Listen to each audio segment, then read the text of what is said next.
In the name of God, the most merciful, the most beneficent. Today's lecture is about partnership accounts, the basics of partnership accounts, like introduction to this chapter. This is covering the 12th standard Tamil Nadu State Board and CBSE accountancy chapters on partnership accounts and CA foundation, and also for BCom and BBA first year, first semester papers on financial accounting.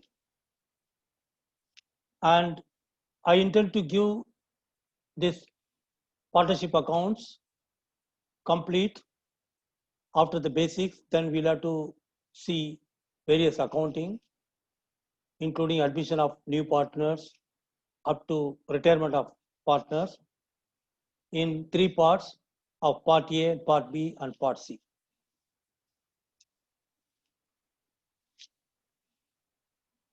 Prepared and presented by NSM Saolamid. And we will be covering the basics parts of partnership in this part of the lecture with few example solutions to the questions. Partnership, a strategic long-term relationship in doing business. This is about trusting relationship with mutual respect and benefit. It all depends on the attitude of giving a full commitment for any successful partnership, honest and open communication, shared vision and values, mutual respect, collaboration, plan, teamwork, performance, synergy, success, and sustain win-win situation. We will be seeing in detail.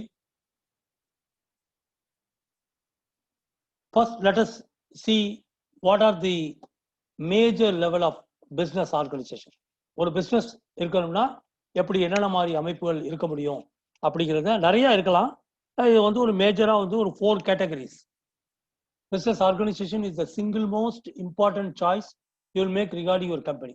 ஏதாவது ஒரு business சொல்லணும்னா என்ன முதல் கேள்வி, soul ப்ரொப்ரைட்டர்ஷிப்பா இல்ல பார்ட்னராவா இல்ல ஏதாவது ஒரு கார்பரேஷன் கம்பெனி மாதிரியா அப்படிங்கிறத நமக்கு தோணும்.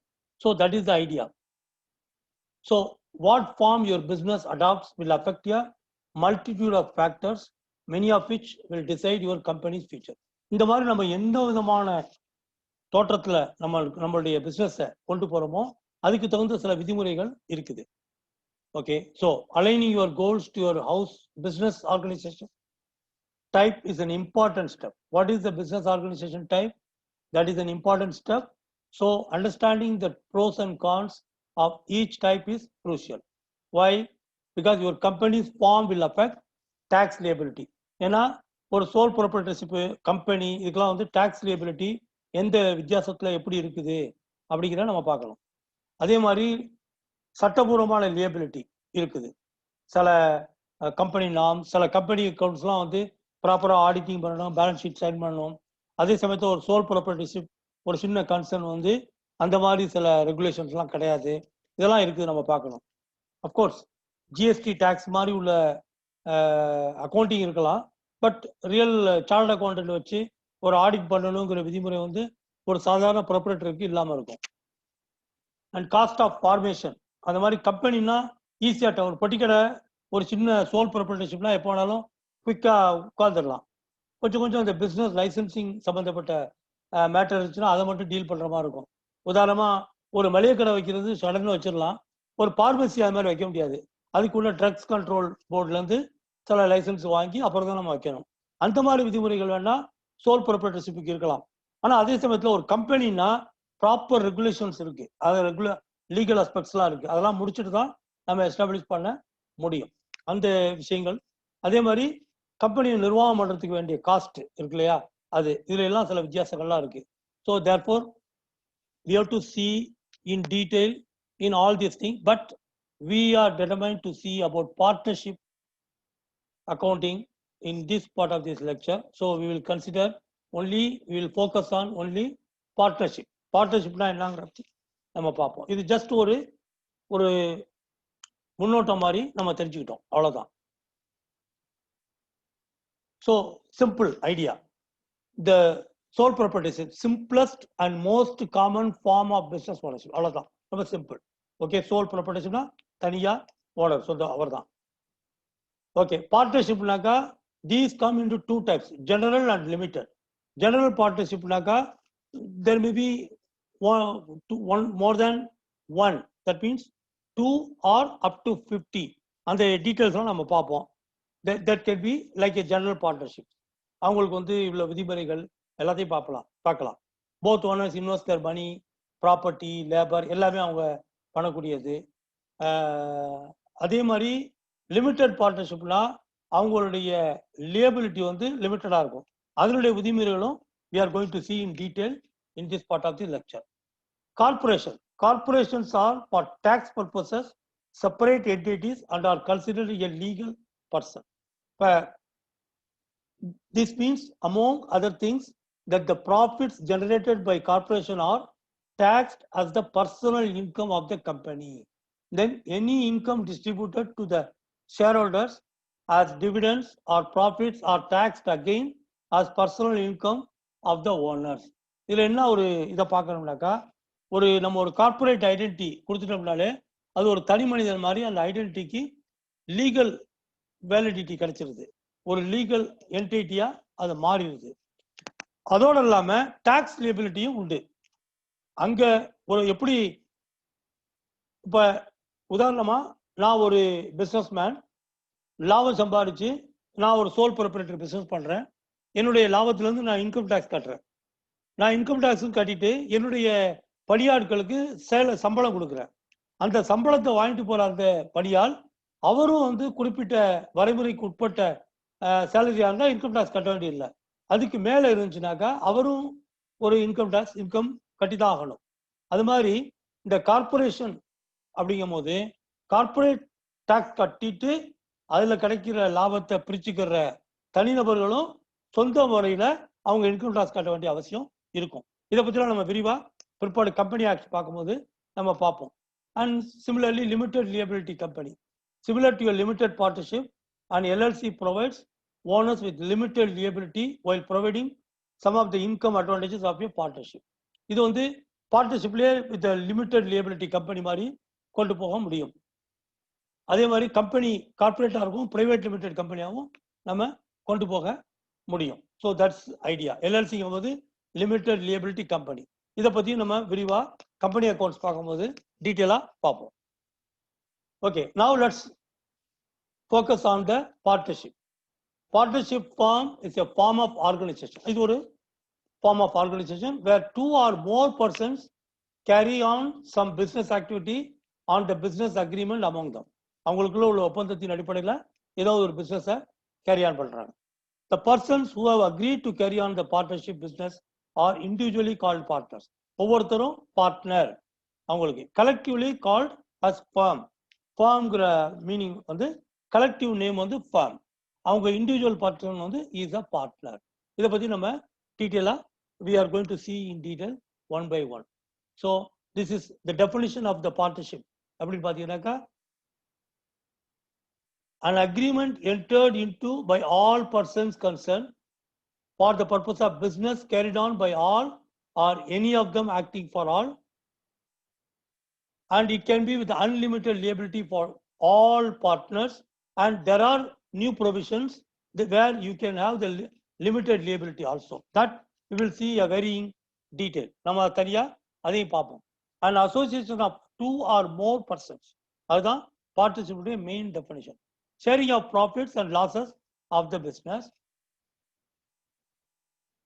Existence of you business. ஒரு பிஸ்னஸ் இல்லாம பார்ட்னர்ஷிப் இல்லை. ஸோ அதுதான் நம்ம பார்க்க வரோம். We are going to see that in detail. What is the definitions of and features of partnership? As per section 4 of the Partnership Act 1932. இப்போ இனிமேல் நம்ம வந்து என்ன பார்க்கணும்னா, CA, CMA இதெல்லாம் there is also business law is there, and definitely Partnership Act is one of your main topic in the commercial law, business law. So அதில் வந்து you have to see study there also. But here, for the purpose of accounting understanding, you should understand the provisions of the Partnership Act 1932 on certain key areas.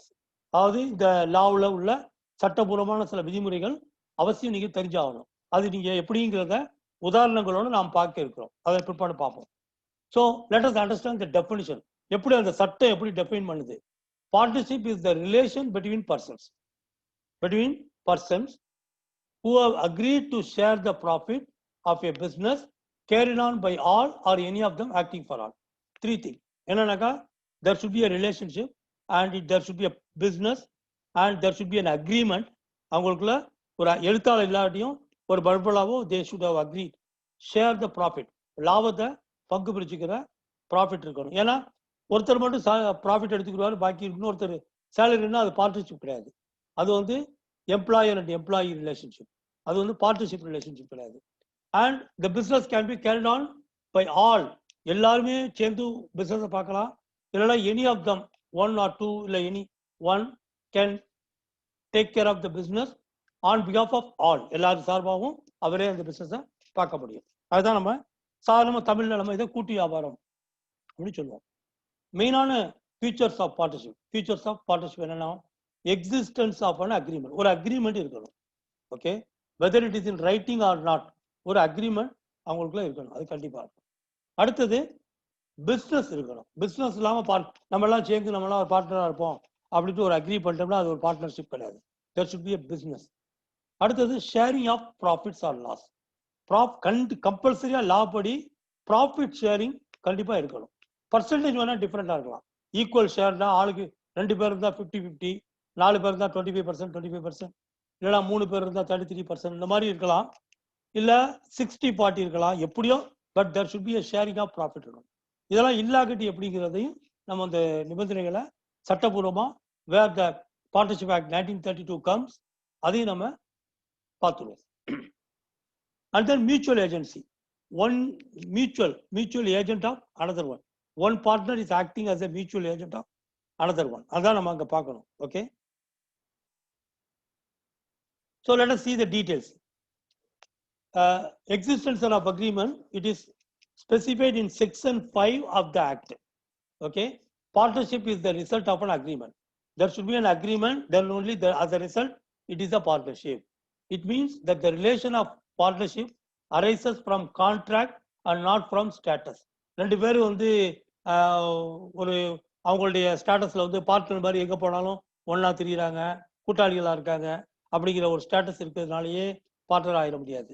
இல்ல அதே மாதிரி Hindu undivided ஃபேமிலியில பாத்தீங்கன்னாக்கா அவங்க வந்து அந்த லா படி அவங்க ஒரு பிசினஸ் பண்ணும்போது அதை வந்து எல்லாருமே ஒரு பார்ட்னர் மாதிரி தான். அதில் அந்த ஸ்டேட்டஸ்னால உள்ள பார்ட்னர் வந்து பார்ட்னர்ஷிப் ஆக்ட் படி அது வராது. மேபி ஹிந்து அன்டிவைடட் ஃபேமிலி லா படி அங்க அவங்க ஒரு பார்ட்னர்ஸ் மாதிரி இருக்கலாமே தவிர according to Indian partnership act 1932 படி அவங்களோட ரிலேஷன்ஷிப் வராது. ஒன்லி பை அக்ரிமெண்ட், ஒரு கான்ட்ராக்ட் இருந்தா தான் they can be a partners. A formal or written agreement is not necessary to create a partnership. Though the law says that there should be an agreement, okay, there should be agreement establishing the relation, there should be business. இப்படி விதிமுறை எல்லாம் சொன்னாலும் formal return agreement இருக்குங்கிறத உறுதி கட்டாயப்படுத்தலை. அது இருக்கிறது இருந்துச்சு, agreement இருந்துச்சுங்கிற சும்மா ஜஸ்ட் ப்ரூவ் பண்ணிட்டா போதும், ஒரு சாட்சியத்தை வச்சு அது போதும். ரெண்டு பேர் கடையில் அக்ரிமெண்ட் இருந்துச்சு அப்படிங்கிறத ப்ரூவ் பண்ணிட்டாலே போதும். பட் ஆனால் ஃபார்மல் ரிட்டன் அக்ரிமெண்ட் அப்படிங்கிறது தேவையில்லை. Okay, but if it is a written agreement, it is called a partnership deed. அப்போ அது மாதிரி ரிட்டன் அக்ரிமெண்ட் இருந்தா that is called partnership deed, and in order to make it legally valid it must be stamped and registered. அப்படி ஒரு டீட் prepare பண்ணோம்னாக்கா just எழுதி டீடுன்னு வச்சுக்கிறத விட அதை வந்து ஒரு லீகலா வேலிடேட் பண்றதுக்கு ஒரு ஸ்டாம்ப் பேப்பர்ல எழுதி ரிஜிஸ்டர் பண்ணி வச்சுக்கிறது. அப்பதான் வந்து லீகலா that is become a valid document. Prove பண்ண கோர்ட்ல அதுதான் நிற்கும். There should be a business. There should be a business existing. So your partnership can exist only in business. Section 2B states that business includes every trade, occupation and profession. Business னு சொல்லிட்டு சும்மா விட்டுறாம the section 2B subsection B சொல்லுது every trade, ஏதாவது trading உள்ளதா இருந்தாலும் சரி, இல்லை தொழில ஆக்குபேஷனா இருந்தாலும் சரி, ஏதாவது ஒரு ப்ரொஃபஷனா இருந்தாலும் சரி, அது வந்து பிசினஸாக கருதப்படும். அப்புறம் sharing of profit. The persons concerned must agree to share the profits of the business. அதுல யார் யார் பார்ட்னர்ஸ் சொல்றாங்களோ they must have agreed to share the profits. Section 4 does not insist upon sharing of loss. Profit sharing இருக்கணும்னு சொல்லும் போது section 4 வந்து லாஸும் share பண்ணிக்கணும்னு வலியுறுத்த. ஏன்னா சில பார்ட்னர்ஷிப்ல பாத்தீங்கன்னாக்கா 2-3 பேர் இருப்பாங்க. ஒருத்தர் நல்ல வேலைக்கு திறமையான ஆளா இருப்பார் அந்த பர்டிகுலர் பிசினஸ்ல, அவரையும் கூப்பிட்டு நீனு வா பார்ட்னராரி அப்படின்னு சொல்லிட்டு பிசினஸ் ஆரம்பிச்சிருப்பாங்க. ஸோ இவர் முதலீடு ஒருத்தர் போடுவாரு, 2 பேரும் சேர்ந்து தான் பார்ட்னர்ஷிப் இருக்கும். அப்போ ஒருத்தர் சொல்லுவாரு நான் வந்து 50-60% எனக்கு ப்ராஃபிட்டு, உனக்கு 40% ப்ராஃபிட்டு, 2 பேரும் அக்ரி பண்ணிக்கிறாங்க. ஏதோ ஒரு பர்சன்டேஜ் ப்ராஃபிட் இருக்கும். ஆனா அதுல என்ன ஒரு நிபந்தனை வைக்கலாம்னா, இந்த தொழில் மட்டும் தெரிஞ்சவர் வந்து லாஸ் ஆனா நான் என்னால கொடுக்க முடியாது, ஏன்னா அவ்வளவு பெரிய பணக்காரன் கிடையாதுன்னா அப்படின்னு அவர் சொல்லக்கூடிய வாய்ப்பு இருக்கு. அதை வந்து இந்த ஓனரும் ஒத்துக்கக்கூடிய வாய்ப்பும் இருக்குது. ஸோ அதனால வந்து லாவும் சட்டமும் அதை இன்சிஸ்ட் பண்ணல, ஷேரிங் ஆஃப் லாசஸ் இருக்கணும் அப்படின்னு இன்சிஸ்ட் பண்ணல. பட் ஆனால் it should be a condition. அந்த டீல்ல இருந்தா தான். நாங்க வந்து டீல்ல இல்லாம இருக்கும்போது நான் ஒத்துக்கல, லாபத்தை நான் நஷ்டத்தை நான் ஒத்துக்கலன்னு ஒருத்தர் சொல்ல முடியாது. அதையும் நம்ம பார்க்க இருக்கோம். Mutual agency, it means that the business is to be carried on by all or any of them acting for all. அதாவது அந்த பிசினஸ் என்ன இருக்குதோ அதை வந்து எல்லாரும் சேர்ந்து தான் அந்த வியாபாரத்தை நம்ம நடத்தணும். இல்லைன்னு சொன்னா யாராவது ஒருத்தரோ இல்லை 2 பேரோ சேர்ந்து மற்றவர்களுக்காக அந்த வியாபாரத்தை நடத்தணும். That is the meaning carried on by all or any of them acting for all. அப்படி யாராவது ஒருத்தர் அந்த பிசினஸ் நடத்தினாலும் அவர் வந்து எல்லார் சார்பாகவும் அந்த வியாபாரத்தை நடத்தினாதான் சட்டம் கருதும். அதுதான் இந்த முக்கியமான விதி. நான் இவன் மட்டும் தான் நடத்தினா அப்படின்னு அப்போ சொல்ல முடியாது. So that is the important thing. Thus, if the person carrying on the business acts not only for himself but for others also, so that they stand in the position of principals and agents. எப்படி வந்து ஒரு பிரின்சிபலுக்கு ஒருத்தருக்கு ஏஜென்சியா work பண்றவர் வந்து தன்னுடைய பிரின்சிபலுக்காக work பண்றான்னு சொன்னோம் இல்லையா, அதே மாதிரிதான் இங்கேயும் வந்து each and every partner is acting like an agent of other partners. So number of partners வந்து simple. Number of partners minimum வந்து 2 இருக்கணும். ஒரே ஒருத்தரா இருந்தாக்கா அது சோல் ப்ரொப்ரைட்டர், அங்க பார்ட்னர்ஷிப்பே கிடையாது. At least 2 or more. அந்த மோருக்கு வந்து மேக்சிமம் எத்தனை இருக்கலாம்னாக்கா 50. According to the Indian partnership act வந்து, so at the end Indian partnership ஆக்ட்ல வந்து இந்தியன் பார்ட்னர்ஷிப் ஆக்ட் 1932ல வந்து it does not say how many members, what is the maximum numbers அப்படின்னு சொல்லல. But as per the Indian Companies Actல 50 the limit வந்து 50 இருக்கிறதுக்கு சூசகமா ஒரு இடத்துல வந்து அக்கார்டிங் டு செக்ஷன் 4641 சப்செக்ஷன்ல அப் டு 100s அப்படின்னு சொல்லுது. இன்னொரு இடத்துல ஒரு ரூல் நம்பர் 10ல மிஸ்செலேனியஸ் ரூல்ஸ்ல it says the limit is 50. Therefore the maximum number of partners in a partnership firm is 50. இப்போ நீங்க சிம்பிளா புரிஞ்சுக்க வேண்டியது மினிமம் இஸ் 2, மேக்ஸிமம் இஸ் 50. அடுத்தது வந்து பார்ட்னர்ஷிப்லயே ஒரு சின்ன வேரியேஷன். இன்னொரு there is part of another law which is Limited Liability Partnership Act 2008. என்ன சொல்லுதுன்னா லிமிட்டட் லியபிலிட்டி பார்ட்னர்ஷிப் இருக்க முடியும் அப்படிங்கிறது இந்த லா கொண்டு வருது. சட்டம் will be a separate legal entity liable to the full extent of its assets, with the liability of the partners being limited to their agreed contribution in the LLP, which may be of tangible or intangible nature or both tangible and intangible nature. ஒண்ணுமே இல்லை, simple. ஒரு LLB கம்பெனியா establish பண்ணும்போது அந்த company கொடுக்கப்பட வேண்டிய பொறுப்புகள் இருக்கு இல்லையா, அந்த பொறுப்புகளுக்கு வந்து நார்மலா பார்ட்னர்ஷிப்ல ஒரு கம்பெனி நிறைவேற்ற வேண்டிய பொறுப்புகளுக்கு வந்து சொத்துக்கள் அசட் குறைவாக இருந்தா அந்த ஒவ்வொரு பார்ட்னருடைய பிரைவேட் ப்ராப்பர்ட்டில இருந்து கூட சொத்தை எடுத்துட்டு வந்து அதை இட்டு நிரப்பி கொடுக்கணும். அதுதான் வந்து சட்டம் சொல்லக்கூடிய விஷயம். ஆனா இங்க வந்து ஒவ்வொரு பார்ட்னரும் இந்தப்பா நான் வந்து கேபிட்டல் இவ்வளவு போடுறேன், இதுதான் என்னுடைய லியபிலிட்டி அப்படின்னு வரையறுத்து கொண்டு நின்றுக்கிற முடியும் அந்த ஒரு குறிப்பிட்ட அளவோட நின்றுக்கிற முடியும். அப்ப என்ன நடக்கும்னா அந்த லிமிடெட் லியபிலிட்டி கன்சர்னுக்குள்ள சொத்துக்களை கொண்டு முதல்ல எல்லா லியபிலிட்டியும் முடிச்சதுக்கு பிற்பாடு மிஞ்சி இருந்தா அந்த இண்டிவிஜுவல் பார்ட்னருடைய லியபிலிட்டி வந்து அவங்க ஒப்புக்கொண்ட அளவோட முடிஞ்சிடும். அதுக்கு அதை தவிர எக்ஸ்ட்ரா அவங்களுடைய பிரைவேட் எஸ்டேட்ல கொண்டு போக முடியாது. இந்த பார்ட்னர்ஷிப் ஆக்ட் அக்கௌண்டிங்கை பொறுத்த வரைக்கும் இந்த CA foundation or 11th 12th standard BA BBA எக்ஸாமினேஷனை பொறுத்த வரைக்கும் there is no accounting or provision testers as part of this provision law. அதனால நீங்க வந்து normal according to partnership act 1932 படி உள்ள நார்மல் பார்ட்னர்ஷிப்பை பற்றி தான் நம்ம இனிமேல் டீல் பண்ண இருக்கிறோம். Okay, so certain key elements quickly. பார்ட்னர்ஷிப்புக்கும் எல்எல்பிஸ்க்கும் என்னன்னாக்கா, இது வந்து இந்தியன் பார்ட்னர்ஷிப் ஆக்ட் 1932, இது வந்து எல்எல்பி ஆக்ட் 2008. இது வந்து பார்ட்னர்ஷிப்ல வந்து ரிஜிஸ்ட்ரேஷன் வந்து ஒரு ஆப்ஷனல், ஆனால் எல்எல்பி வந்து கம்பல்சரியா ரிஜிஸ்டர் பண்ணணும். ரிஜிஸ்டர் ஆஃப் கம்பெனிஸ்ல ரிஜிஸ்டர் பண்ணியே ஆகணும். Created by an agreement. இது பார்ட்னர்ஷிப், இது வந்து கிரியேட்டட் பை அ லா. நீங்க ரிஜிஸ்டர் ஆஃப் கம்பெனிஸ்ல போய் நீங்க ரிஜிஸ்டர் பண்ணதுக்கு பாடு it is establish created by a law, சட்டபூர்வமா கிரியேட்டட் ஆயிருது. அப்புறம் பாடி கார்பரேட்டர்னா இது கிடையாது பார்ட்னர்ஷிப்பு. This is yes, it is a body corporate body. அப்புறம் செப்பரேட் லீகல் என்டிட்டியானா இதுவும் பார்ட்னர்ஷிப் ஆக்ட் வந்து செப்பரேட் லீகல் என்டிட்டி கிடையாது. பட் எல்எல்பி வந்து செப்பரேட் லீகல் என்டிட்டி. இது மாதிரி நம்ம இந்த விதிமுறைகளை வந்து it is available in my PDF document as part of my notes. It is also part of your book available. You can just read for your examination point of view. This is just for theoretical understanding of this. Powers of partners are the following: buying and selling of goods. எல்லா each and every partnerக்கும் அந்த right. So பொருட்களை tradable கூட்ஸை வந்து வாங்குறது விற்கிறது அவங்களுக்கு அந்த ரைட் இருக்கு.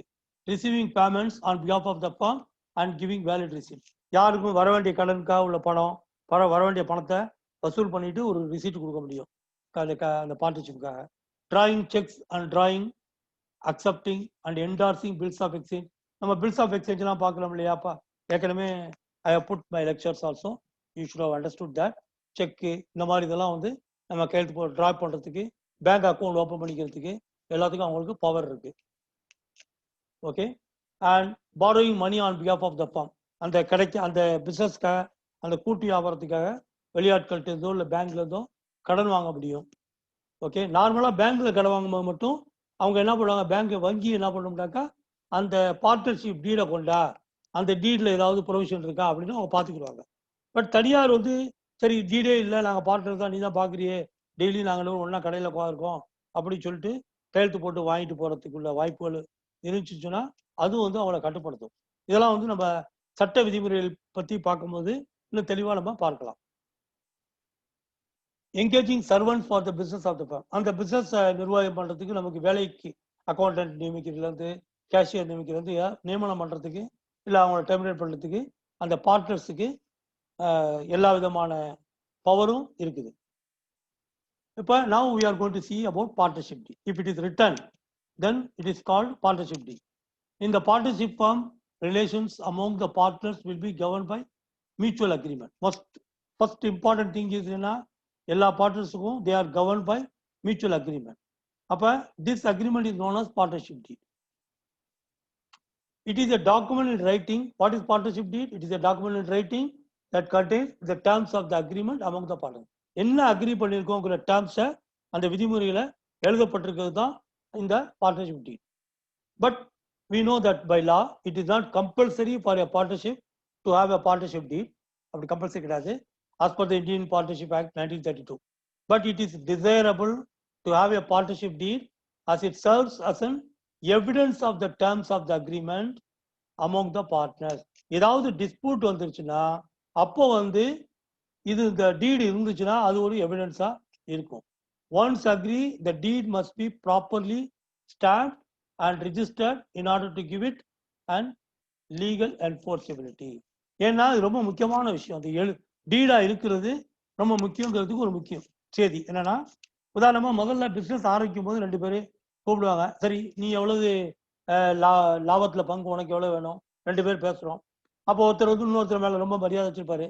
என்னென்ன நீங்க பார்த்து கொடுங்கண்ணே, என்ன கொடுத்துட போறீங்க, என்ன ஏமாத்தா போறீங்க, அப்படிமா சர்ரா வாடா அப்படின்னு சொல்லிட்டு அந்த மாதிரி ஒரு பண்ணி 2 பேரும் பிசினஸ் ஆரம்பிப்பாங்க. பிசினஸ் போற போக்க பொறுத்து சில சமயத்துல வந்து ஆசைகள் மாறும், நிலைமை மாறும். ராத் கெய் தோ பாத் கெயின்னு ஹிந்தியில ஒரு வார்த்தை இருக்கா, நேற்று சொன்னது இன்னைக்கு இருக்காது, ராத்திரி சொன்னது பகல்ல இருக்காது. அது மாதிரி நிலைமை மாறும் போது உடனே இவன் முதலாளி ஆயிடுவான், அவனை ஒரு வேலைக்காரனா பார்க்க ஆரம்பிச்சிருவான். ஏன்னா 2 பேருக்கு இடையில அக்ரிமெண்ட் இல்லை, எங்க போக முடியும்? ஊர்ல உள்ளவங்களும் பார்க்கும்போது இவர் பெரிய மனுஷர், இவர் போய் சொல்லியிருக்க மாட்டாரு அப்படிங்கிற மாதிரி உள்ள வாய்ப்புகள்லாம் இருக்கும். ஆனா இதே வந்து ஒரு பார்ட்னர்ஷிப் டீடா இருந்தா ஏமாற்ற முடியாது. அது வந்து ஒரு ப்ரூஃப் ஆயிரும், கோர்ட்டுக்கு போனாக்கா ஈக்குவல் ஷேரா ப்ராஃபிட் அண்ட் லாஸ் எப்படி என்ன பர்சன்டேஜ்ல நீங்க பிரிச்சுக்கிறீங்க, டீட்ல இருக்கா, டீட்ல இருந்துச்சுன்னா அந்த பர்சன்டேஜ், டீட்ல இல்லையா ஈக்குவலா எடுத்துக்க, ஈக்குவலா பிரிச்சுக்க அப்படின்னு சட்டமே சொல்லிடுது. ஸோ இந்த மாதிரி சில வசதிகள்லாம் இருக்குது. இதெல்லாம் வந்து that is advantage of getting that partnership deed. இப்போ நம்ம பார்ட்னர்ஷிப் டீட்ல என்னென்னலாம் எழுதலாம், அப்புறம் எழுதாட்டி அதனுடைய விளைவுகள் எப்படி இருக்குங்கிறத பற்றியும் நம்ம பார்க்க போறோம். Main clauses in partnership deed as usual, name of the firm and nature and place of business, அந்த என்ன பார்ட்னர்ஷிப் நேம் என்ன அப்படிங்கிற இது. அப்புறம் names and address of all partners, இது யூஷுவல். அடுத்தது கமெண்ட்ஸ், என்னைக்கு commencement and duration of business. சில பிஸ்னஸ் வந்து லைஃப் லாங்காக இருக்கும், பர்மனன்ட். அது சில இது ஒரு பார்ட்னர்ஷிப் வந்து இன்னொரு 5 வருஷத்துக்கு இருக்கட்டும் அப்படின்னு முடிவு பண்ணாங்கன்னா அந்த டூரேஷன். நார்மலாக நிலையா இருக்கும் அப்படிங்கிற எண்ணத்தை தான் அவங்க கொண்டு போவாங்க. Capital contributed by each partner and profit or loss sharing ratio, இது ஒரு முக்கியமான விஷயம். யார் யார் எவ்வளவு முதலீடு போடுறாங்க அப்படிங்கிறது தான் capital contributed by each partner, அதில் ஸ்பெசிஃபை பண்ணணும். And profit or loss sharing ratio, எந்த ரேஷியோவில் 50-50யா 60-40யா 80-20யா என்ன ரேஷியோவில் ப்ராஃபிட்டோ லாஸோ அவங்க ஷேர் பண்ணுறாங்கிற ரேஷியோவை பற்றி எழுதலாம். Amount to be allot to each partner as drawings, எவ்வளவு வந்து இப்போ வந்து கேபிட்டல் போடுவாங்க அவங்களுக்கு வீட்டுக்கு செலவுக்கோ அப்பப்போ தேவையான செலவுகளுக்கு வந்து, ஏன்னா லாபம்ங்கிறது வந்து வருஷ கடைசியில் பார்ப்பாங்க, அது வரைக்கும் செலவுக்கு தேவை அப்படிங்கிறதுக்காக விட்ரா டிராயிங்ஸ் அக்கௌண்ட். நீங்கள் வந்து ஜேர்னல்லாம் படித்தவங்களுக்கு தெரியும் உங்களுக்கு. அப்போ வந்து அதில் டிராயிங்ஸ் அக்கௌண்ட்லாம் இருக்கும், கேபிட்டல் அக்கௌண்ட் டிராயிங்ஸ் அக்கௌண்ட் இருக்கும், ஓனர்ஸ் எடுத்துக்கிறது. ஸோ பார்ட்னர் எவ்வளோ எடுத்துக்கலாங்கிறதையும் மிந்தியே எழுதிடலாம். ஏன்னா டிராயிங்ட்டு போட்ட படத்தையும் அதை விட கூடவே படத்தை கல்லாவிலேருந்து ஒரு பார்ட்னர் எடுத்துகிட்டு போயிட்டாருன்னா என்ன பண்ணுறது? அதனால அந்த டீட்ல இதையும் மென்ஷன் பண்ணிக்கிறாங்க, இவ்வளவு வரைக்கும் தான் நீ டிராயிங்ஸ் பண்ணலாம் அப்படின்ட்டு. அந்த லிமிட் படி தான் அவங்க எடுக்க முடியும். அப்புறம் rate of interest to be allot to each partner on is capital and on is loan to the firm and to be charge on is drawings. இப்போ முதலீடு போடுறாங்க, முதலீடு எதுக்காக போடுறோம்? லாபத்தை எதிர்நோக்கி போடுறோம், ப்ராஃபிட் தான் கிடைக்கும். இப்போ ப்ராஃபிட் இருக்கும் போது இன்ட்ரெஸ்ட் ஏன் வருது அப்படிங்கிற கேள்வி எழலாம். எதனால வருதுன்னா, இப்போ ஒரு கம்பெனியில் வந்து 2 பேரும் போடும்போது ஒருத்தர் வந்து 2 பேரும் வந்து ப்ராஃபிட்டை சமமாக எடுத்துக்கணும்னு முடிவு பண்ணிட்டாங்க. ஏன்னா ஒருத்தர் வந்து அந்த பிஸ்னஸ் சம்மந்தப்பட்ட திறமையான வேலை தெரிஞ்சவர், இன்னொருத்தர் வந்து பணம் முதலீடு செய்யறதுக்கு கொஞ்சம் கூடுதல் பலம் உள்ளவர். இப்போ ஒரு 2 லட்சம் ரூபா முதலீடு தேவை இருக்கு. ஒருத்தர் என்ன பண்றாரு, 1.5 லட்சம் ரூபா முதலீடு போட்டுடுறாரு, இன்னொருத்தர் வெறும் 50,000 போட்டுடுறாரு. ஆக 2 பேரும் சமமான கேபிட்டல் போடலை. ஒருத்தர் 1.5 lakh, இன்னொருத்தர் வந்து 50,000. ஆனால் 2 பேரும் ப்ராஃபிட்டை வந்து 50-50 எடுத்துக்கிறாங்க. ஏன்னா இவர் பிஸ்னஸ்ல கொஞ்சம் தெரிஞ்சவர் அப்படிங்கிறதுக்காக கடையை அவர் தான் அதிகமாக பார்த்துக்கிற போறாரு. இவர் வந்து ஓனர் வந்து மற்ற பிஸ்னஸுக்கு போயிட்டு அப்பப்போ வருவார் அப்படிங்கிற மாதிரி அவங்களுக்குள்ள ஒரு அண்டர்ஸ்டாண்டிங். ஸோ இந்த மாதிரி இருக்கும்போது அப்போ என்ன நிலைமை ஆகும்? லாபம் சரி 2 பேரும் எடுத்துக்கிறோம் பாதி ஓகே, ஆனால் நான் 1.5 லட்சம் ரூபா போடுறேன், நீ 50,000 தான் போடுற, அப்போ வித்தியாசம் இருக்குது, என்ன பண்றது அப்படிங்கும்போது சரி ஓகே, ஒரு குறிப்பிட்ட பர்சன்டேஜ் இன்ட்ரெஸ்டா கால்குலேட் பண்ணி நீ போட்ட பணத்துக்கு இந்த இன்ட்ரெஸ்ட் நீ எடுத்துக்க, நான் போட்ட பணத்துக்கு இந்த இன்ட்ரெஸ்ட் நான் எடுத்துக்கிறேன் அப்படின்னு அவங்க எழுதிக்கிற முடியும். அதுதான் இந்த வாய்ப்பு. So rate of interest can be there. And not only that, அவங்க டிராயிங்ஸ் வித்ட்ரா பண்றாங்கல்ல, அதுக்கும் இன்ட்ரெஸ்ட் சார்ஜ் பண்ணிக்கலாம்.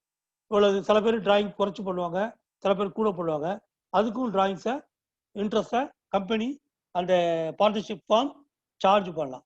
அதே மாதிரி போட்டு கேபிட்டல் பத்தாதுன்னு சில சமயத்தில் வந்து கேபிட்டல் கூட தேவைப்படும், ஆனால் போட முடியாது. சரி கடனா தர்றேன்ட்டு லோனா கொடுக்க முடியும் யாராவது ஒரு பார்ட்னர். அப்படி லோனா கொடுத்தாலும் கண்டிப்பா அதுக்கு ப்ராஃபிட் கிடையாது, ஆனால் இன்ட்ரெஸ்ட் வாங்கலாம். அந்த இன்ட்ரெஸ்ட் வந்து எவ்வளவு, இப்போ என்ன பர்சன்டேஜ் அப்படிங்கிறதும் இந்த பார்ட்னர்ஷிப் அக்ரிமெண்ட்ல இருக்கணும். இதெல்லாம் வந்து நம்ம கண்டிப்பா அந்த டீல்ல இருக்கணும். அப்படி இல்லைன்னா என்னங்கிறதையும் சட்டம் என்ன சொல்லுகிறத நம்ம பார்ப்போம். அப்புறம் amount of salary if any to be allot to any partner. இப்போ நான் முதல்ல சொன்னேன் இல்லையா, ஒருத்தர் வேலைக்காரர் திறமையான ஆளை அந்த பிசினஸ் சம்பந்தமான தெரிஞ்சவராக இருப்பாரு. அப்போ அவர் என்ன சொல்லுவாரு, லாபம் வரபடி வரட்டும், எனக்கு மாசம் மாசம் எனக்கு கொஞ்சம் பணம் குடும்பத்துக்கு வேணும், அதனால எனக்கு சம்பளமும் கொஞ்சம் கொடுத்துருங்க அப்படிங்கிறாருன்னு வச்சுக்கோங்க. இல்லை 2 பார்ட்னருமே முடிவு பண்றாங்க, 2 பேருமே கொஞ்சம் சம்பளம் எடுத்துக்கிடுவோம் அப்படின்ட்டு. அப்படி ஏதாவது இருந்துச்சுனாக்கா அதுவும் வந்து பார்ட்னர்ஷிப் டீட்ல எழுதப்படணும். அப்புறம் any variations in the mutual rights and duties of partners. சில சமயத்துல 2 பார்ட்னர் இருப்பாங்க, ஒருத்தருக்கு இது வந்து ஏதாவது சில ரைட்டு, நான் தான் வந்து பேங்க்ல கடன் வாங்குறாரு தான் நான் மட்டும் தான் வாங்க முடியும், பேங்க்ல வந்து ஏதாவது செக்ல சைன் பண்ண நான் மட்டும் தான் பண்ணணும்னு 2 பார்ட்னர் கடையில் ஒருத்தர் எழுதிக்கிற முடியும். அதெல்லாம் வந்து இந்த மியூச்சுவல் ரைட்ஸை நம்ம எழுதிக்கிற முடியும். அதே மாதிரி எல்லாமே சில பேர் வந்து அந்த இதை வச்சு அவங்களுக்குள்ள பேசிக்கிட்டு அந்த அக்ரிமெண்ட் படி அந்த ரைட்ஸை வந்து எழுதிக்கிற முடியும். அதையும் நம்ம விரிவாக பார்க்கலாம். அப்புறம் method of valuation of goodwill and valuation of assets and liabilities. என்னன்னாக்கா குட்வில்லை பற்றிலாம் நம்ம பிற்பாடு ஒரு லெக்சர் போடுவோம், நம்ம பிற்பாடு படிப்போம். குட்வில்னா அதாவது வந்து நன்மதிப்புங்கிறது தான் அதனுடைய ஒரு தமிழ் சொல்லாக்கம்னு பார்த்தீங்கன்னாக்கா என்ன அர்த்தம் அப்படின்னா, அதுக்கு வந்து ஆக்சுவலாக வந்து அசட் சொத்து அப்படிங்கும் போது வந்து ஒரு பில்டிங் இருக்கு, ஃபர்னிச்சர் இருக்கு, கம்ப்யூட்டர் இருக்கு, அதுக்கெல்லாம் ஒரு வேல்யூ போட்டு அதுதான் அந்த சொத்து அசட்டு.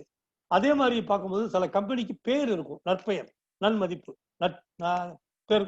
அந்த பேருக்கான இல்லை அந்த பிராண்ட் நேமுக்காக ஒரு பேர், ஒரு ஒரு விலை இருக்கும். அந்த கம்பெனியை அந்த பார்ட்னர்ஷிப் ஃபேமிலியை இன்னொருத்தர் விலைக்கு வாங்கினாருனாக்கா, சரி இந்த கடைக்கு இந்த நிறுவனத்துக்கு நல்ல பேர் இருக்கு, இந்த பேருக்காக நான் ஒரு 5 லட்ச ரூபா சேர்த்து நான் அந்த கம்பெனியை இந்த கடையை நான் விலைக்கு வாங்குறேன் அப்படின்னு ஒருத்தர் வாங்கினார்னா அந்த பேருக்காக அவர் கொடுக்கறதுக்கு பேரு குட்வில்.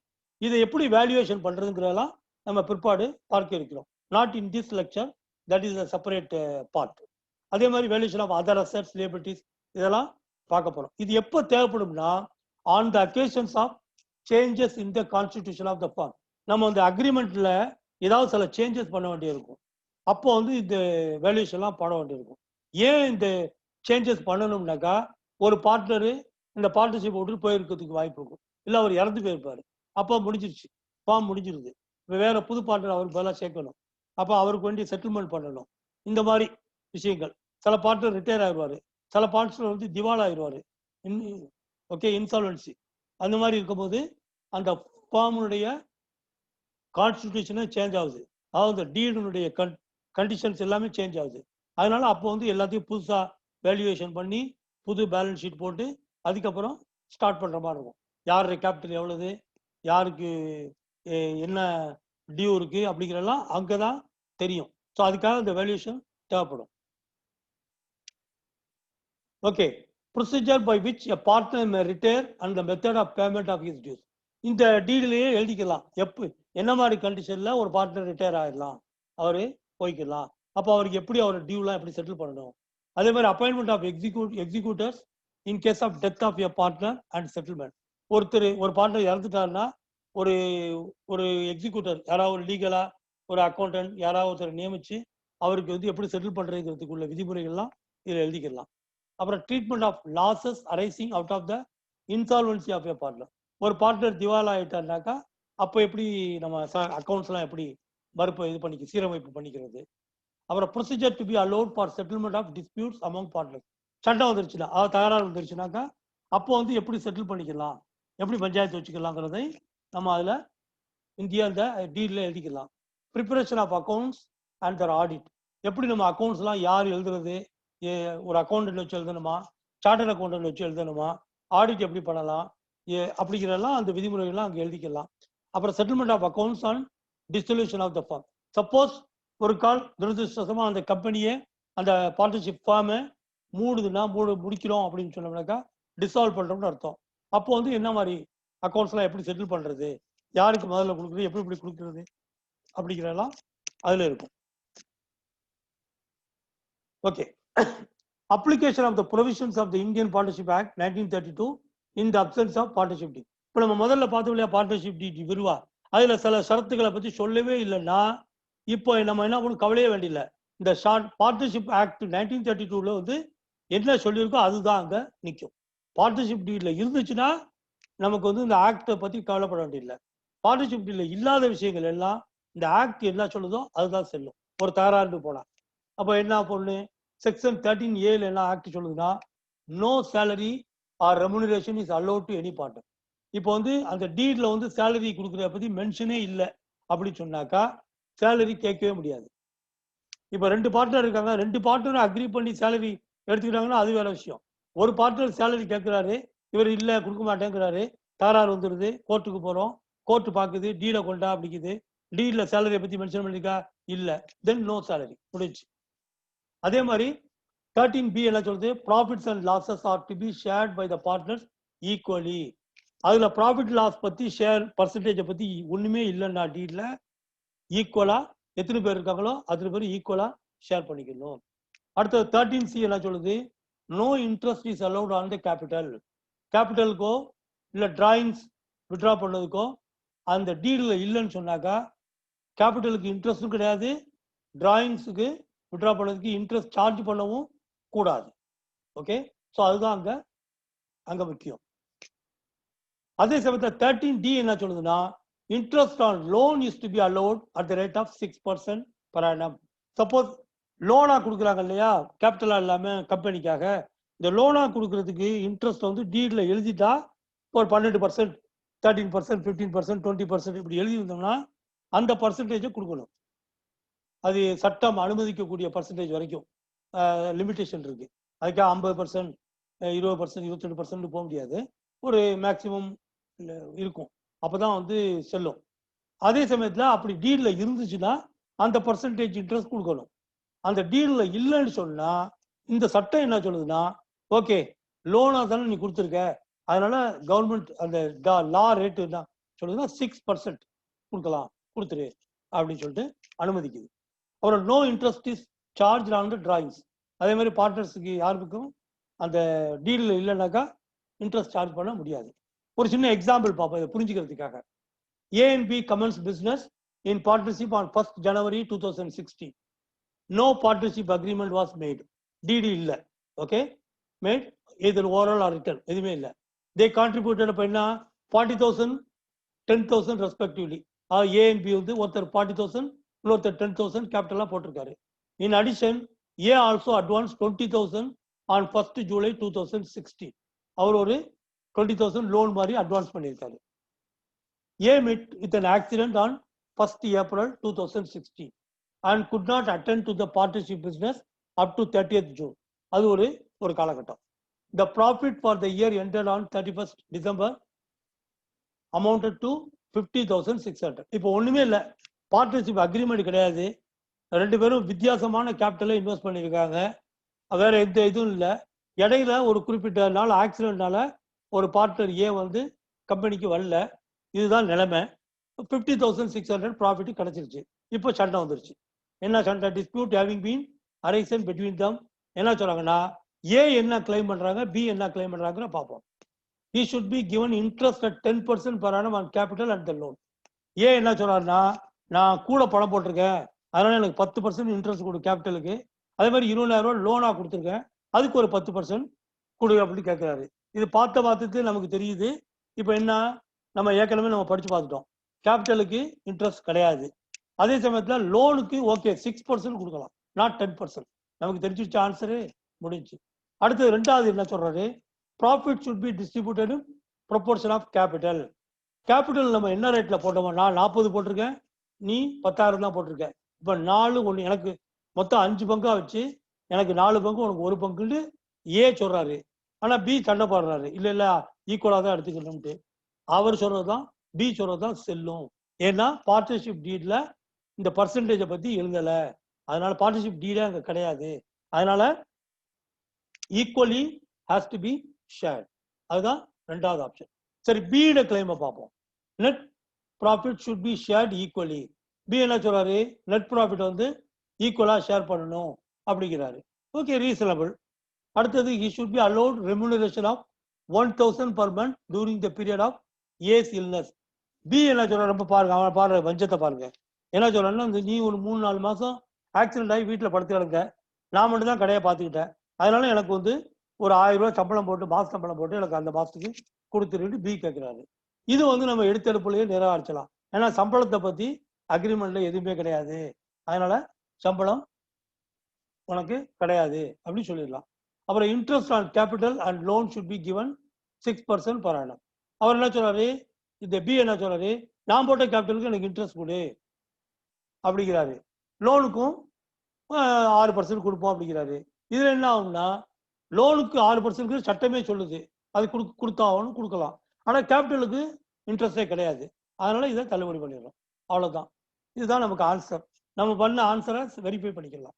என்ன ஏ சொல்றது என்ன, no interest is allot on capital. Yes, 6% interest is allowed on the loan advance. Profits and losses shall be shared equally. No remuneration is allowed to any partner for taking part in the conduct of the business. So, இப்போ அதான் result, அதான் தீர்ப்பு, பஞ்சாயத்து தீர்ப்பு அதான். Okay, நாட்டாம தீர்ப்பு சொல்லியாச்சு, முடிஞ்சிச்சு. Okay, so A, neither A nor B will be allowed interest on capital கிடையாது. 6% interest will be allot to both A and B, அவங்க கொடுத்த லோனுக்கு. அப்புறம் profit and losses shall be shared equally between A and B, equal தான். No remuneration shall be allot to B. முடிஞ்சு. இன்னொரு சின்ன கணக்கு, அதையும் பார்ப்போம். A, B and C 3 partner are in a firm sharing profits and losses in the ratio of 2:3:5. Okay, இப்போ இதுல என்ன சொல்றாங்கன்னா, கிட்டத்தட்ட அக்ரிமெண்ட் இருக்குது 2:3:5. அப்படின்னா என்ன அர்த்தம், மொத்தம் 10 பங்கு வச்சு 2 பங்கு ஒருத்தருக்கு, 3 பங்கு ஒருத்தருக்கு, 5 பங்கு ஒருத்தருக்கு, அதான் 2:3:5. The fixed capitals were 15 lakh and 30 lakh and 60 lakh respectively. அவங்க போட்ட கேபிட்டல் அந்த கீழே உள்ள டேபிள்ல நம்ம காமிச்சிருக்கோம். நம்ம அந்த டேபிள்ல காமிச்சிருக்கோம், அவங்க போட்ட கேபிட்டல் காமிச்சிருக்கோம். டோட்டல் ஃபார்முடைய கேபிட்டல் பார்த்துருக்கோம். For the year 2016, interest on capital was credited to them at 12% instead of 10%. அந்த அக்ரிமெண்ட்ல என்ன சொல்லியிருக்கோம்னா, இன்ட்ரெஸ்ட் ஆன் கேபிட்டல் வந்து 10% கொடுக்கலாம்னு இருந்திருக்கு. ஆனா 12% பை மிஸ்டேக்கா நம்ம என்ன பண்றோம், கிரெடிட் பண்ணிட்டோம் எல்லாருக்கும். அந்த கிடைச்ச லாபத்துல இருந்து 12% கால்குலேட் பண்ணி அந்த பேஸ்ட் ஆன் கேபிட்டலுக்கு போட்டோம். அது எவ்வளவு வருது, 1,80,000 and 3,60,000, 7,20,000 and 12,60,000. ஓகே, வந்துருச்சு. இப்போ ஆக்சுவல் பார்த்தீங்கன்னாக்கா 10% இன்ட்ரெஸ்ட் படி ஆக்சுவலாக 10% 15 லேக்குக்கு 1,50,000, 3 lakhs, அப்புறம் 6 lakhs. இதுதான் 10% ஆக்சுவலாக கொடுக்க வேண்டிய பணம்.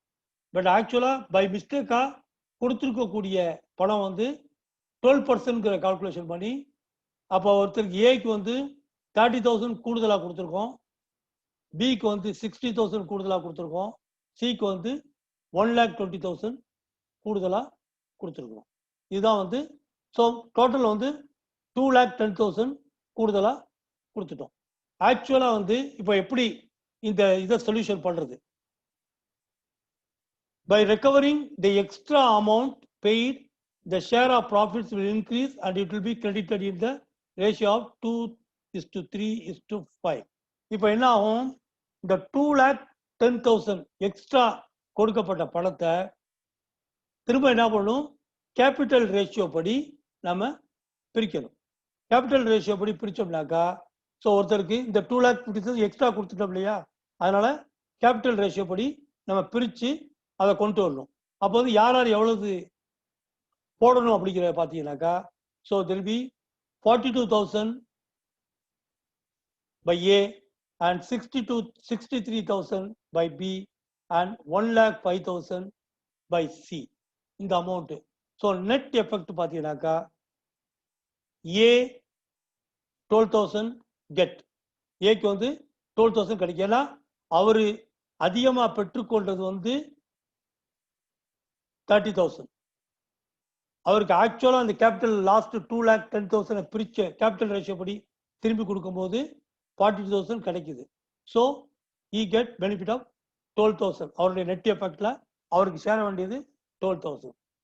அதே மாதிரி பிக்கு சேர வேண்டியது 3,000 because he already owe 60,000. So 3,000 சேர வேண்டியது.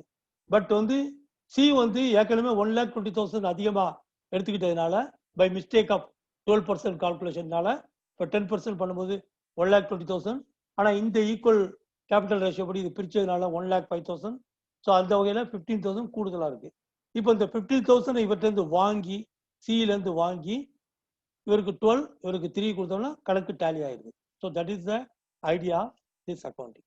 இதை வந்து நம்ம இந்த பார்ட் சியில் ப்ராக்டிக்கல் செஷன் பார்க்கும்போது ஸ்டெப் பை ஸ்டெப்பாக நம்ம பார்க்க இருக்கிறோம். Just for your understanding now you see this exercise. It is also available in my PDF notes.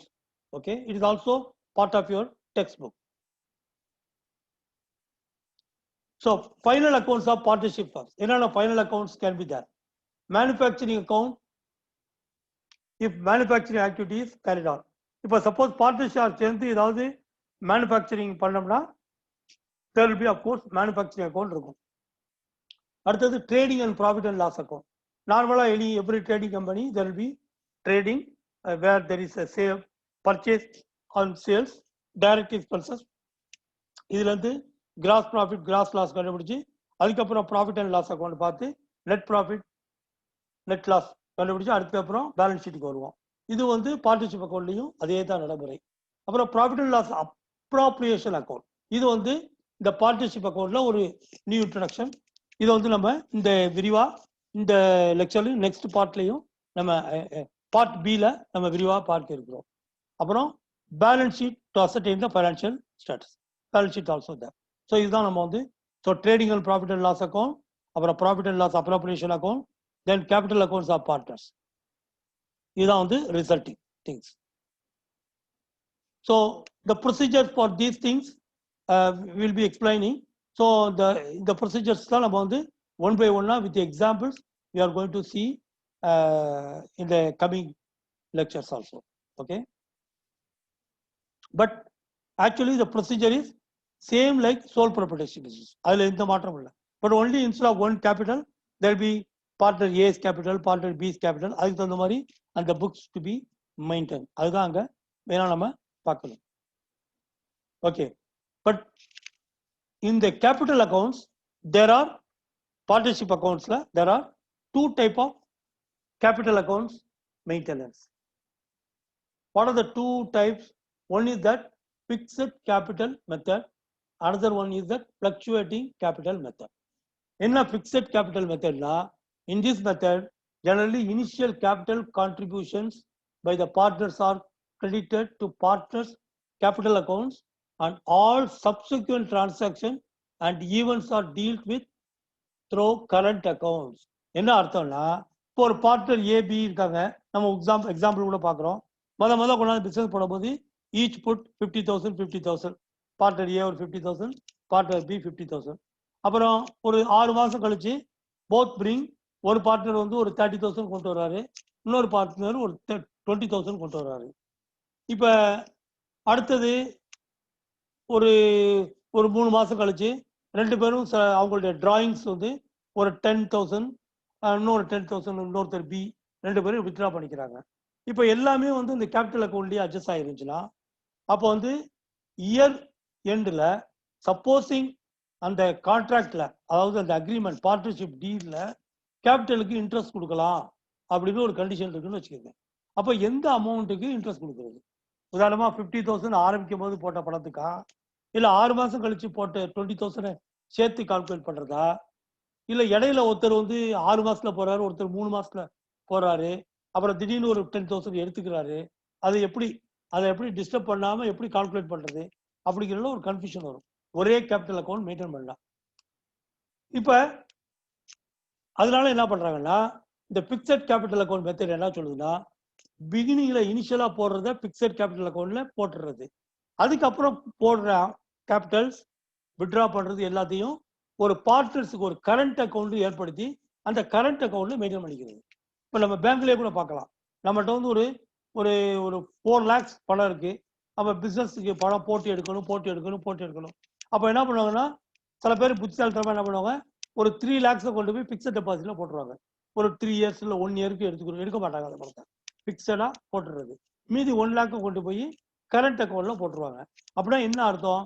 இந்த கரண்ட் அக்கௌண்ட்ல போட்ட பணம் டெய்லி செக் வித்ட்ரா போட்டுக்கலாம், சேல்ஸ் ஆனவனே அந்த பணத்தை கொண்டு போய் போட்டுக்கலாம், டெய்லி போட்டு எடுக்க இருக்கும்.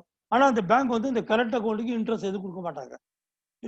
அதான் அங்க உள்ள விதிமுறை. அதே சமயத்தில் நம்ம போட்ட 3 lakhs பிக்சட் டெபாசிட்ல போடுறோம் இல்லையா, அதுக்கு வந்து 1 yearக்கு இன்ட்ரெஸ்ட் கிடைக்கும். இதே மாதிரி தான் இந்த கம்பெனிலையும் பிக்சடா போட்ட கேபிட்டலுக்கு டீடு படி நம்ம ஆல்ரெடி அக்ரி பண்ணியிருந்தோம்னாக்கா ஒரு இன்ட்ரெஸ்ட் ஈஸியாக கால்குலேட் பண்ணி கொடுக்க முடியும். இதுதான் பிக்சட் கேபிட்டல் மெத்தட்ல உள்ள வசதி. Okay, but fluctuating capital method பார்த்தீங்கன்னாக்கா no current account is maintain, எல்லாமே ஒரே அக்கௌண்ட் தான். அதான் சிம்பிள். ஏன்னா அதுல எதனால ஃப்ளக்சுவேட்டிங்னா இதுல வந்து because of there is no current account, the account is not fix, the balance வந்து எப்பவுமே ஃப்ளக்சுவேட் ஆகிட்டே இருக்கும். ஓனர் கொண்டு வந்து பணம் போடும்போது கூடிக்கிட்டு இருக்கும், பணம் எடுக்கும் போது குறையும், ஃப்ளக்சுவேட் ஆகிட்டே இருக்கும். அது வந்து ஃபிக்ஸட் கேபிட்டல், கேபிட்டல் அக்கௌண்ட் வந்து ஃபிக்ஸடா இருக்கும் ஒரு குறிப்பிட்ட நாளைக்கு. அதுதான் வந்து ரெண்டுக்குள்ள வித்தியாசம். So in fixed capital method a fixed capital balance is maintained over a period of time, while in fluctuating capital method capital account balances fluctuate all the time.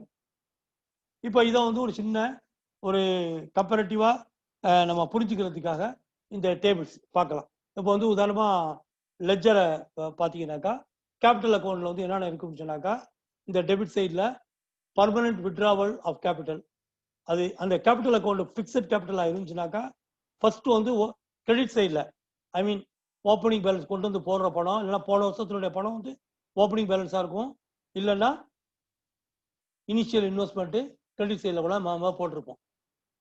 அவ்வளோதான். வேற ஏதாவது அடிஷனல் கேபிட்டல் வந்துச்சுன்னா ஃபிக்ஸடாக வந்துச்சுன்னா இங்கே போடுவாங்க, மற்றபடி க்ளோசிங் பேலன்ஸ் தான்.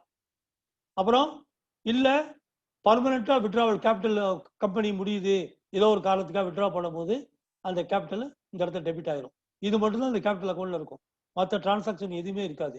மீதி டிரான்சாக்ஷன்லாம் எங்கே இருக்கும்னா கரண்ட் அக்கௌண்ட்னு ஓப்பன் பண்ணி அதில் வந்து ஓப்பனிங் பேலன்ஸ் போட்டு அதில் பார்த்தீங்கன்னாக்கா அவருடைய டிராயிங்ஸ், அவர் அப்பப்போ எடுக்கிற டிராயிங்ஸு, அந்த டிராயிங்ஸ் மேலே உள்ள இன்ட்ரெஸ்ட் அமௌண்ட்டு இதெல்லாம் டெபிட் ஆகிக்கிட்டு இருக்கும். அப்புறம் லாஸ் ஏதாவது இருந்துச்சுன்னா டெபிட் பண்ணுறது இங்கே. அப்புறம் வந்து க்ளோசிங் பேலன்ஸு இங்கே வந்து இன்ட்ரெஸ்ட் ஆன் கேபிட்டல் கிரெடிட் பண்ணுவாங்க. இங்கே சேலரி கொடுக்குறதா இருந்தாக்கா, கமிஷன் கொடுக்குறதா இருந்தா எல்லா ரெமுனரேஷனும் இந்த அக்கௌண்ட்ல கிரெடிட் சைடில் கரண்ட் அக்கௌண்ட்ல, கேபிட்டல் அக்கௌண்ட்லேயே போட மாட்டாங்க, எல்லாமே கரண்ட் அக்கௌண்ட்ல வந்துடும். அப்புறம் ப்ராஃபிட் டிரான்ஸ்ஃபர், அந்தந்த வருஷம் ப்ராஃபிட் பார்க்குறதும் இந்த கரண்ட் அக்கௌண்ட்ல இருக்கும்.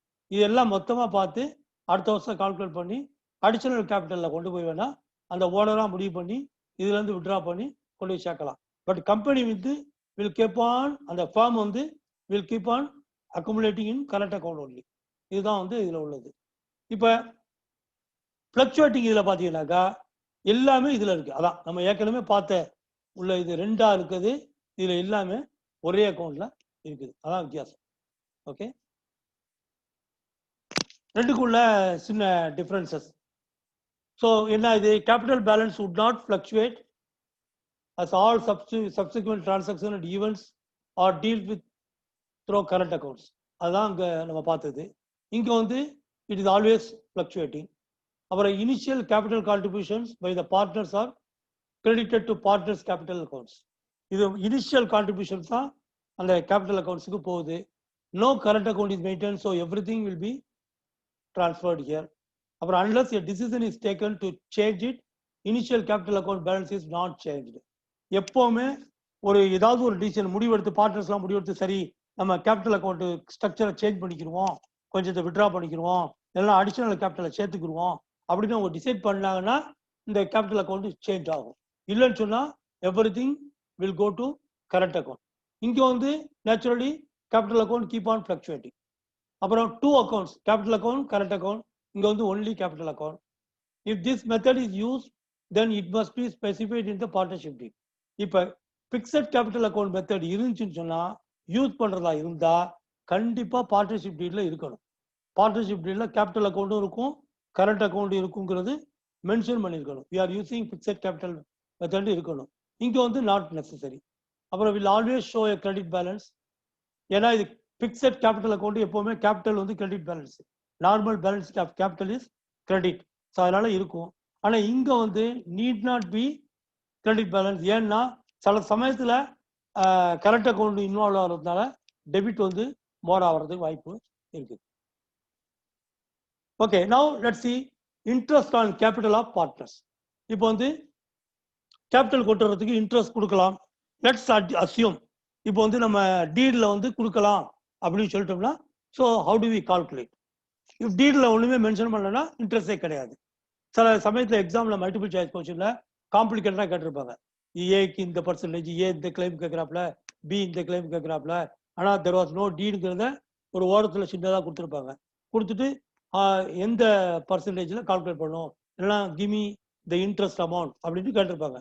நம்ம கூலா நம்ம கொஸ்டினை கரெக்டா படிச்சோம்னா, புத்திசாலித்தனமா இன்ட்ரெஸ்ட் வந்து டீட்ல இல்லைன்னு சொன்னாக்கா, ஸோ நோ இன்ட்ரெஸ்ட், அதுதான் ஆன்சர். அப்படிலாம் நம்ம பார்த்துக்கணும்.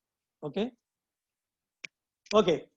In general, if the capitals of partners are disproportionate to the profit sharing ratio, the partners may agree to allow interest on capital. அவர் 2 பேரும் சமமான கேபிட்டல் போட்டாக்கா இன்ட்ரெஸ்ட்ங்கிற பேச்சுக்கு அதிகமான வேல்யூ இருக்காது.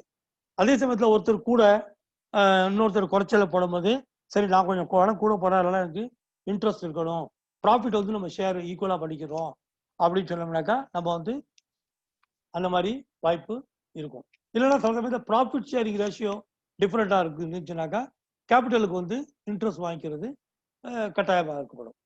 Subject to contract between the partners, interest on capital is to be provided out of profits only. இது ஒரு முக்கியமான விதிமுறை.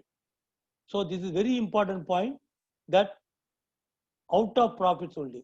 ப்ராஃபிட் இருந்தால் மட்டும்தான் கேபிட்டல் பார்ட்னர்ஷிப் டீட்லேயே இன்ட்ரெஸ்ட் கொடுக்கணும்னு ஒத்துக்கிட்டு இருந்தா கூட கம்பெனி அந்த ஃபார்ம் வந்து ப்ராஃபிட் அடைஞ்சாதான் அந்த ப்ராஃபிட்ல இருந்து மட்டும்தான் இன்ட்ரெஸ்ட் கொடுக்க முடியும். அது ஒரு முக்கியமான விதி, நம்ம ஞாபகமா வச்சுக்கணும். It is provided before division of profits among the partner. Profit கிடைச்சதுக்கு பிற்பாடு அந்த ப்ராஃபிட்டை பங்கு பிரிச்சுக்கிறதுக்கு மிந்தி நம்ம வந்து கேபிட்டல் இன்ட்ரெஸ்ட் ஆன் கேபிட்டல் விதியில இருந்துச்சுன்னா அதை கொடுத்துடணும்.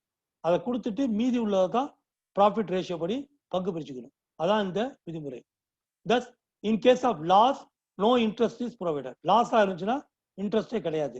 அதே சமயத்தில் நம்ம கேட்போம், உதாரணமா, but in case of insufficient profits, அதாவது ப்ராஃபிட் இருக்குது ஆனா இன்ட்ரெஸ்ட் கொடுக்குற அளவுக்கு ப்ராஃபிட் இல்லை, இன்ட்ரெஸ்ட் அமௌண்ட் வந்து ஒரு 50,000 கொடுக்கணும்னு வருது, மொத்த இன்ட்ரெஸ்ட் கொடுக்கணும் அப்படின்னு வருது. ஆனா அதே சமயத்தில் ப்ராஃபிட் வந்து 40,000 தான் இருக்கு. அப்ப எப்படி கொடுக்குறது அப்படின்னாக்கா அந்த ப்ராஃபிட்டையே அப்படியே எடுத்து கேபிட்டல் ரேஷியோல பிரிச்சு கொடுத்துட வேண்டியதுதான், வேற ஒண்ணுமே இல்லை, அவ்வளவுதான். So that is net profit is less than the amount of interest on capital. The amount of profit is distributed in the ratio of capital, as partners get profit by way of interest on capital only. ஏன்னா அவங்களுக்கு வந்து ப்ராஃபிட்டே இல்லை, ஏன்னா interest கொடுக்க வேண்டிய இருக்குது, interest வந்து capital ரேஷியோல பிரிச்சு கொடுத்துட்டோம்னா முடிஞ்சு போச்சு. ரொம்ப சிம்பிளா account. So calculation of interest on capital of partners எப்படி?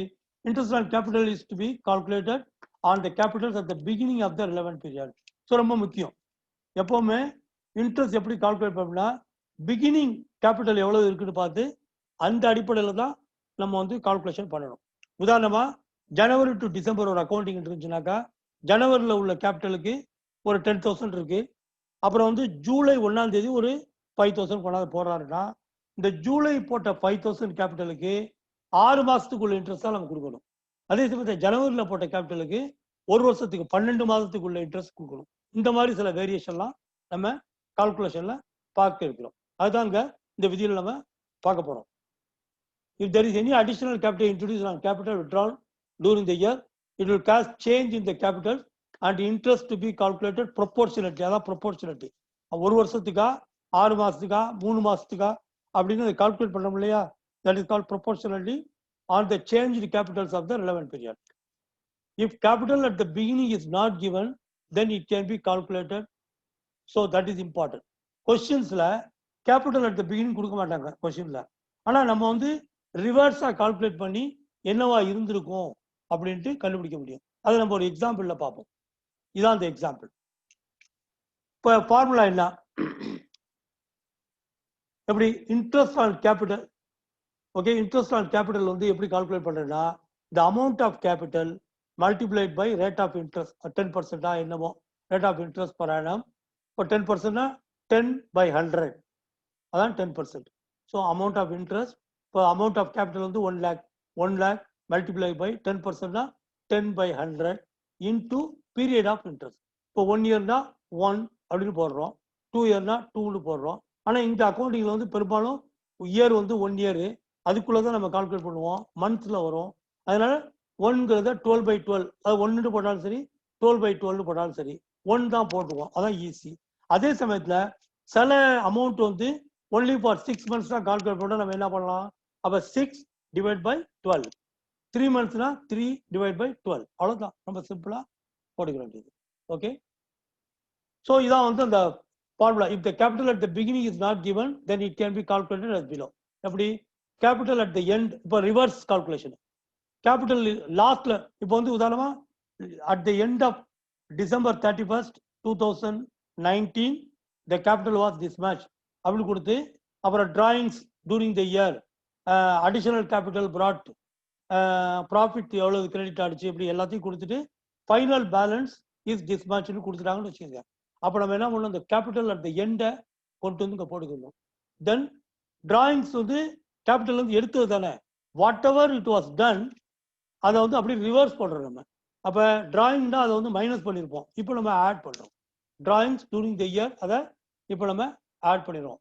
அடுத்தது capital withdrawn during the year. Capital கொஞ்சம் வித்ட்ரா பண்ணியிருந்தாங்கன்னா அதுவும் எடுத்திருக்குது, கேபிட்டல் வந்து எடுத்திருக்காங்கன்னு அர்த்தம். Now we are adding back.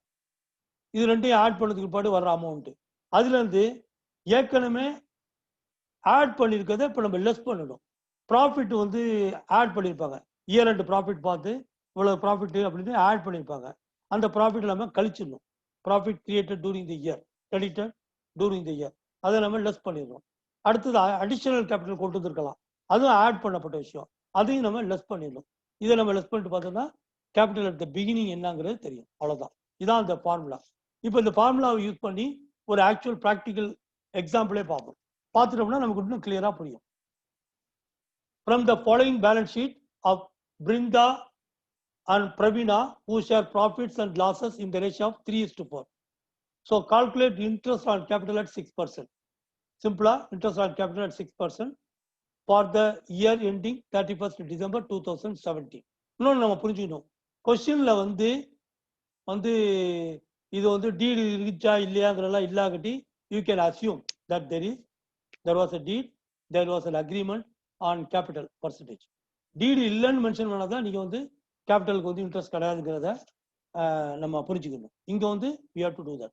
So இப்போ பேலன்ஸ் ஷீட் எல்லாம் கொடுத்துருக்காங்க. 31st December 2007, year ending 31st December 2007 கேள்வியிலும் இருக்குது. அவங்க கொடுத்துருக்க பேலன்ஸ் ஷீட்டும் இயர் எண்ட் பேலன்ஸ் ஷீட். அப்படின்னா என்ன அர்த்தம்? the final balance தான் கொடுத்துருக்காங்க. now we have to calculate what could be the beginning capital அப்படின்னு கண்டுபிடிக்கணும். இப்போ கேபிட்டல் அக்கௌண்ட்ஸ் இருக்குது லியபிலிட்டிஸ்ல. பிரிந்தாக்கு வந்து 30,000, பிரவீனாக்கு 40,000. அப்புறம் profit and loss appropriation account வந்து 10,000 இருக்கு.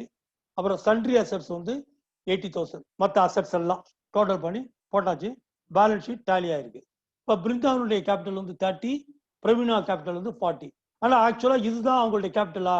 இந்த கேபிட்டலுக்கு தான் நம்ம 6% கால்குலேட் பண்ணணுமானா கிடையாது. அதுக்கு சில டீடைல்ஸ் அவங்க கொடுத்துருக்காங்க. என்ன டீடைல்ஸ் போஸ்ட் கேள்வியிலே இருக்குது. On 1st July 2017, Brinda introduced an additional capital of 6,000. அதாவது 1 இயர்ங்கிறது ஜனவரி 2017 ஆரம்பிக்குது, இது December 31st 2017 முடியுது. இங்க வந்து 1st July 2017 6 மாதம் கழித்து அதை நம்ம கால்குலேட் பண்ணிக்கலாம். ஜூலை 1ஆம் தேதினா 6 மாசம் கழிச்சு பிருந்தா வந்து அடிஷனல் கேபிட்டல் எவ்வளவு கொண்டு வராப்ல? 6,000 கொண்டு வராப்ல. அதே மாதிரி பிரவீனா வந்து 1st October 10,000 கொண்டு வராப்ல. அவங்களுக்கு வந்து 3 மாசம், அக்டோபர், நவம்பர், டிசம்பர். இவங்களுக்கு பிருந்தா வந்து 6 மாசம் யூஸ் ஆயிருக்கு அடிஷனல் கேபிட்டல். பிருந்தாக்கு வந்து 3 மாசம் யூஸ் பண்ணியிருக்காங்க. இதையும் நம்ம வச்சுக்கிட்டோம். அப்புறம் drawings Brinda and Praveena during the year were 5,000, 7,000 withdraw பண்ணியிருக்காங்க, டிராயிங் பண்ணி. இப்போ நம்ம ஏற்கனவே பார்த்த ஃபார்முலா படி இந்த டிராயிங்ஸை வந்து திரும்ப ஆட் பண்ணணும். அதே மாதிரி அடிஷனல் கேபிட்டல் கொண்டு வந்ததை கழிச்சுக்கணும். அதெல்லாம் நம்ம பார்க்க போறோம். Profit earned during the year was 31,000. இப்போ ப்ராஃபிட் ஏர்ன் வந்து 31,000 ஏர்ன் பண்ணியிருக்காங்க. But profit and loss appropriation அக்கௌண்ட்ல 10,000 இருக்கு. அப்படின்னா என்ன அர்த்தம்?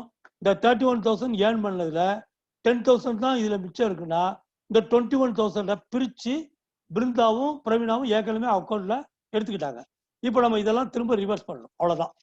இப்போ இந்த 21,000 எப்படி எடுத்திருப்பாங்கிறது நமக்கு ரொம்ப ஈஸி. ஏன்னா 3:4 அப்படிங்கிற ரேஷியோல எடுத்திருப்பாங்க. 3:4 என்ன? 3 + 4 7.